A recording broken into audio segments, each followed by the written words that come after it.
Hola a todos, ¿cómo están?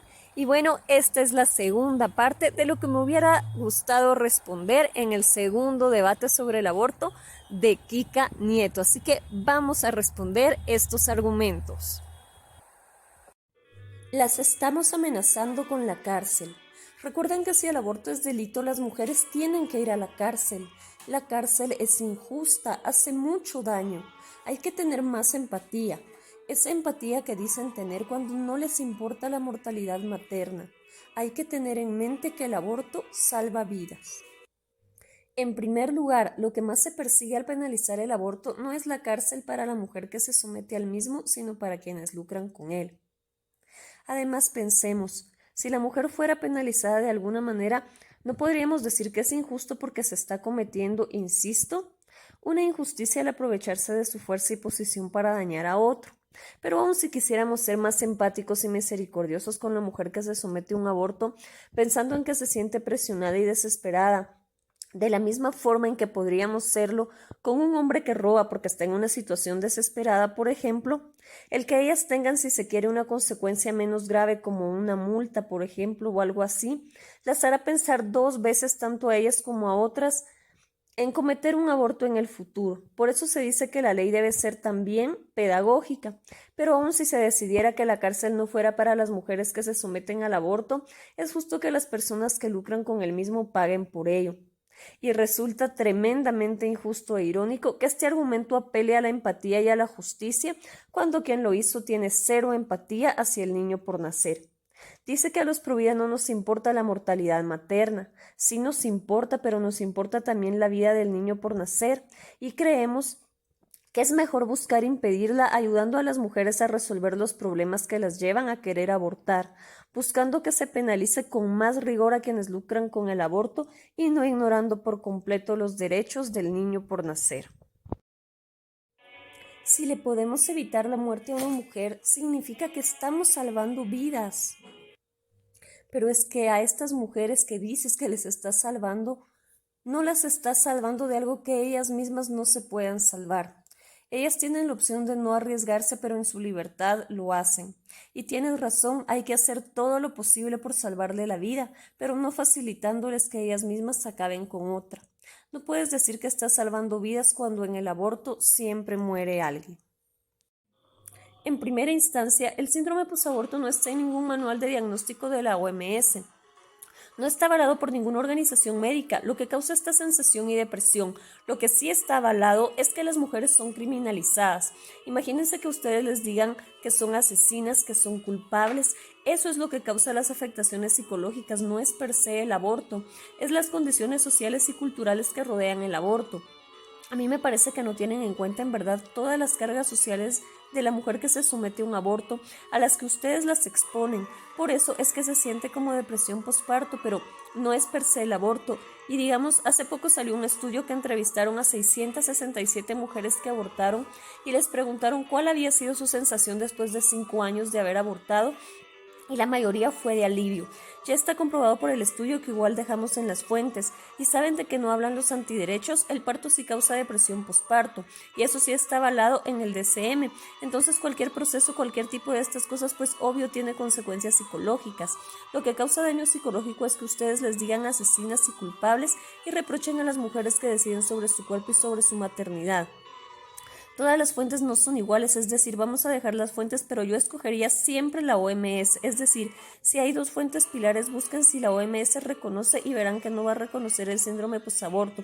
Eso no existe según la OMS. Siempre, siempre, siempre hay que investigar con la OMS porque no todas las fuentes son iguales.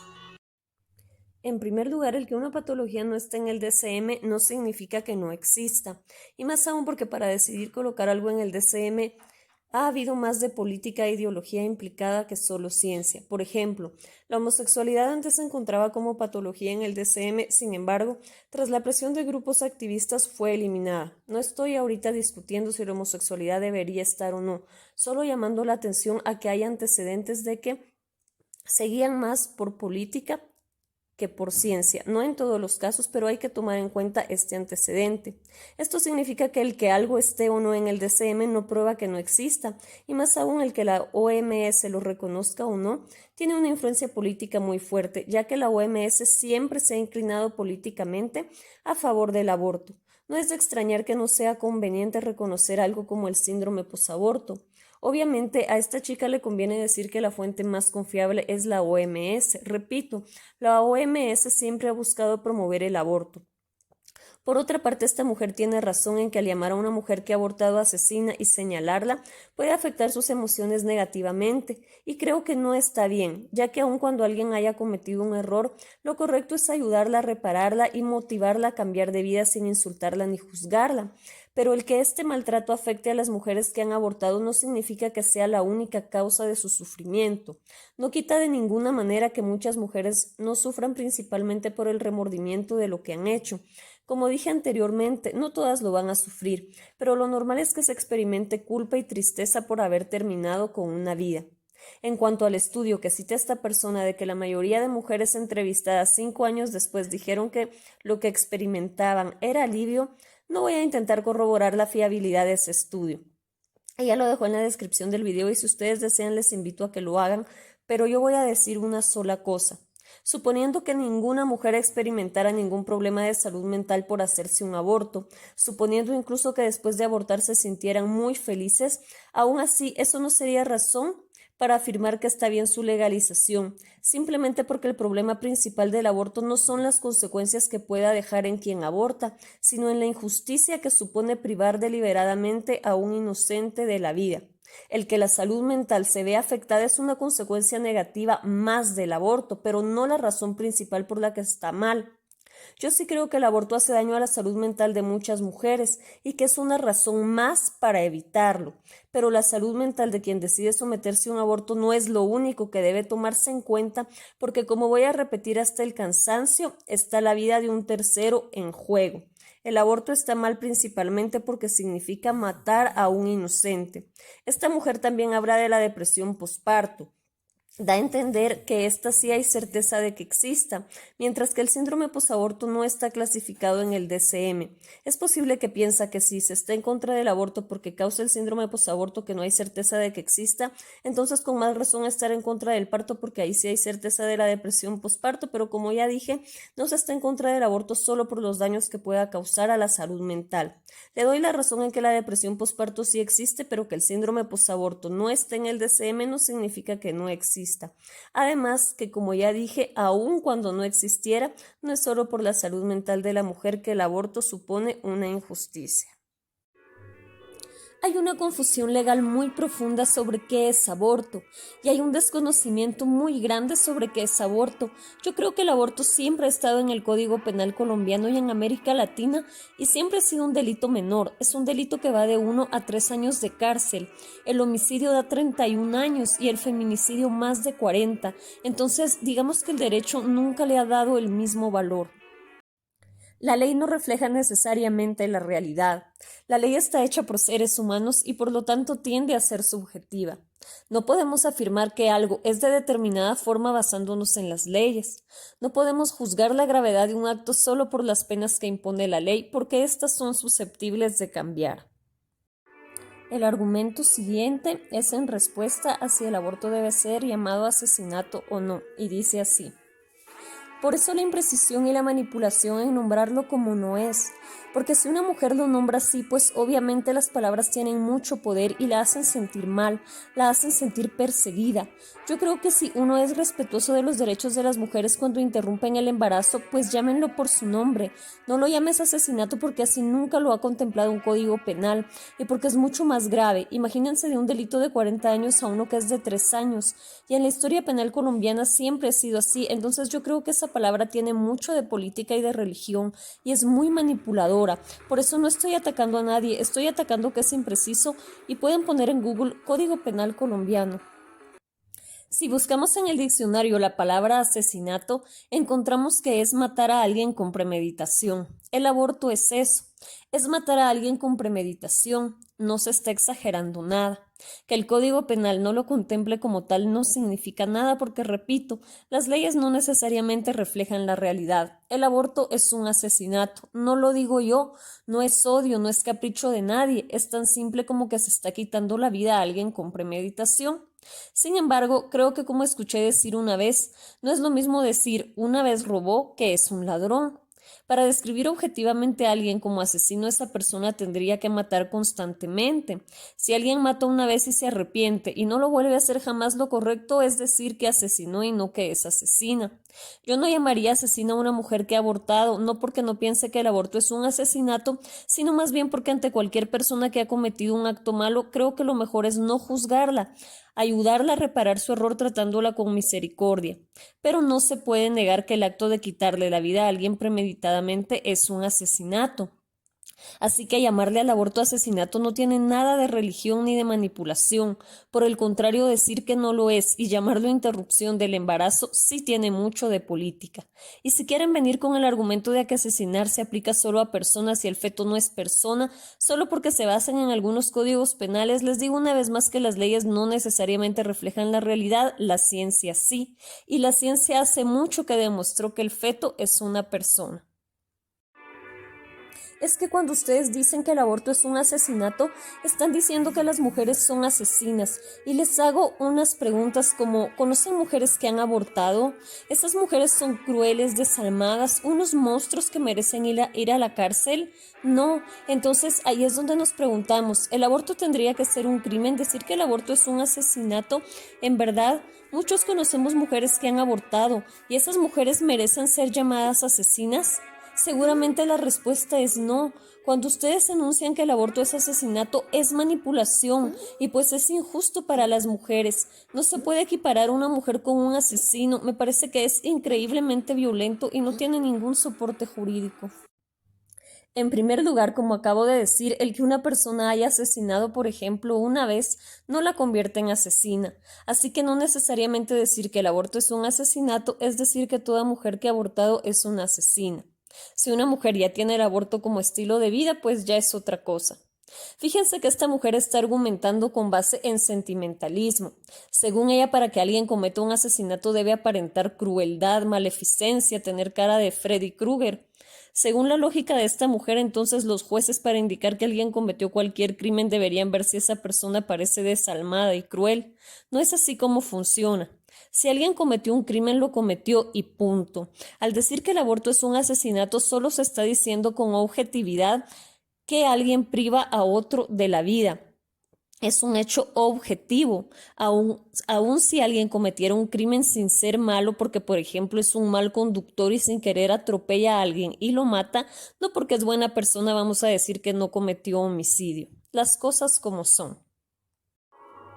Es verdad que simplemente legalizar el aborto no va a solucionar los problemas socioeconómicos, pero no creo que nadie que argumente a favor del aborto afirme eso, simplemente se da la opción, la elección a la persona de si quiere continuar con su embarazo o no, sea cual sea el motivo.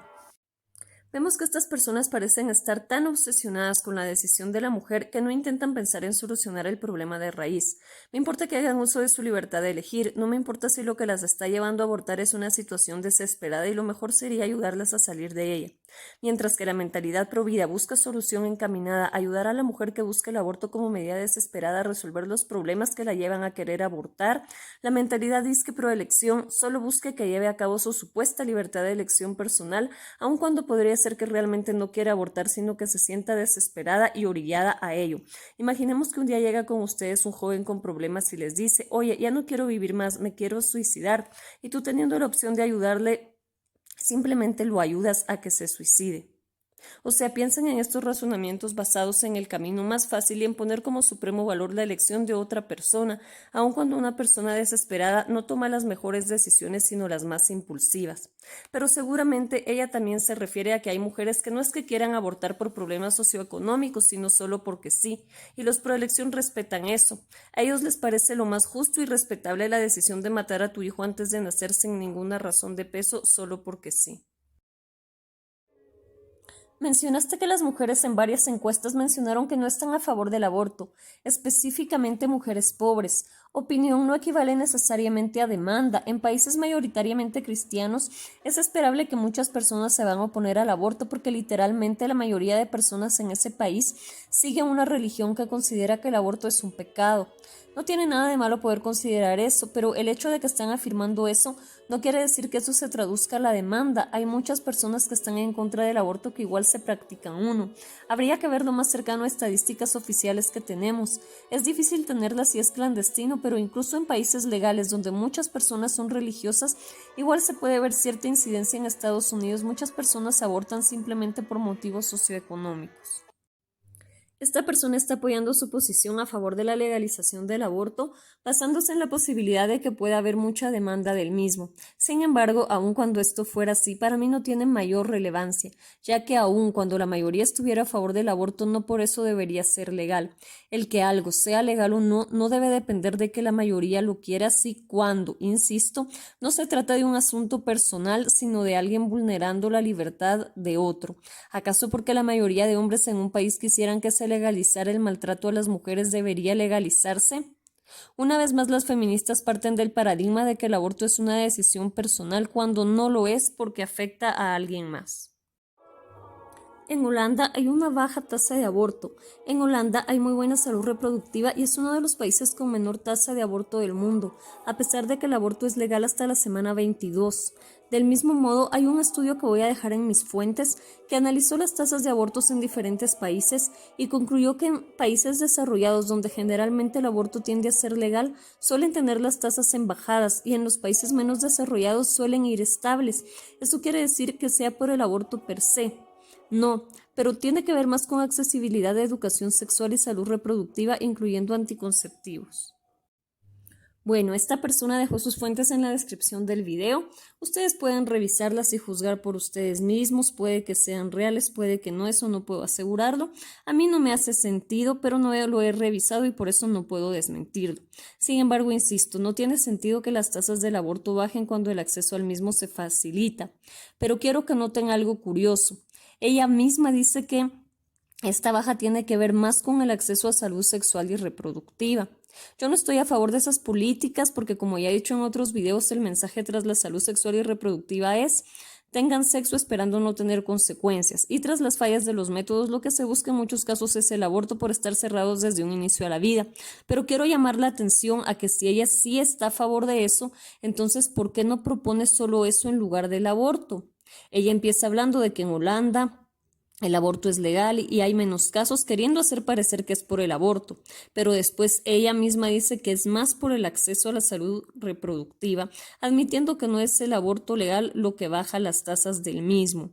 Como les digo, no estoy diciendo que la solución sea la salud sexual y reproductiva, pero sí llamo la atención a que estas personas utilizan cualquier excusa con tal de convencer de que el aborto debe ser legal. Se mencionó que el aborto por violación no es una solución.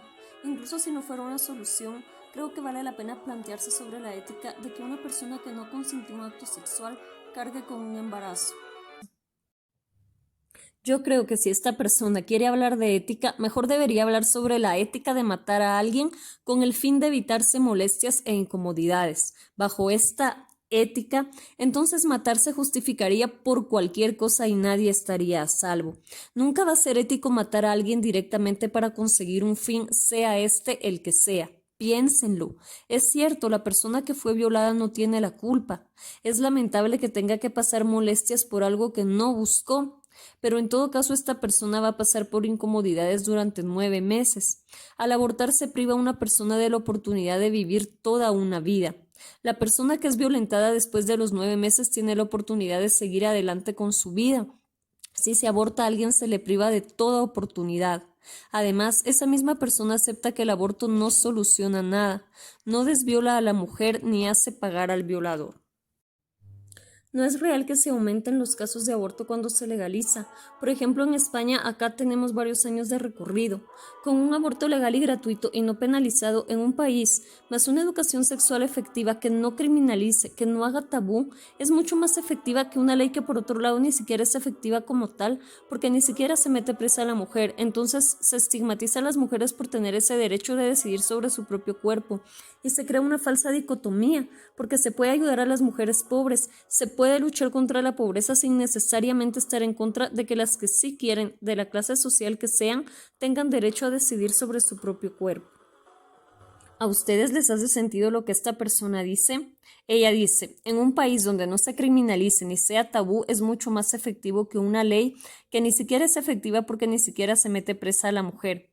Entonces, según ella, si el aborto no es tabú y es visto como lo más natural y no como un crimen, entonces eso va a hacer que haya menos abortos. Porque claro, cuando algo es visto como algo bueno y no como tabú, entonces se va a practicar menos. ¿Les hace sentido? Luego, dice que eso es más efectivo porque con el aborto ilegal, ni siquiera se mete presa a la mujer. Que no ellas insisten en que una de las razones para que el aborto sea legal es para que no haya más mujeres presas por aborto. En todo caso, si la ley no fuera efectiva, no necesariamente en que la mujer se vaya presa, pero sí en que se penalice a quienes lucran con el aborto, pues la solución sería trabajar porque se cumpliera, no abolirla. Analicemos esto que ella dice sobre la falsa dicotomía.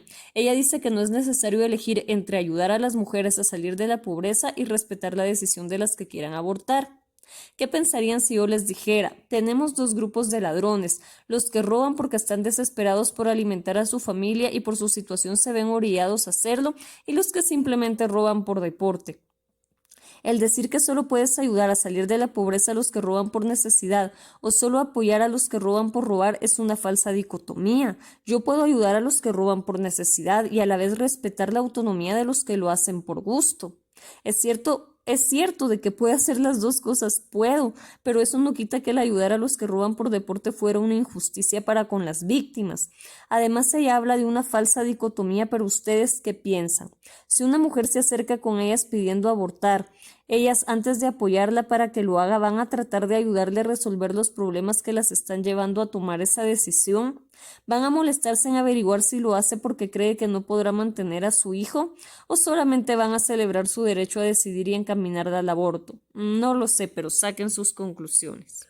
Yo creo que mis compañeras han dejado muy en claro en numerosas fuentes que aquí nadie cree que está diciendo que el aborto sea algo deseable o que estemos como, sí, que todas las mujeres aborten. No es algo que nadie desee y por eso a mí no me gusta que nos digan que somos pro aborto porque realmente somos pro derechos de las mujeres.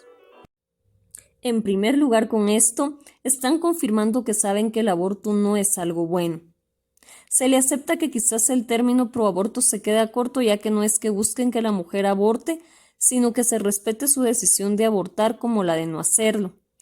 Pero también el término proelección está incompleto, porque no son proelección personal, sino proelección sobre la vida de otros.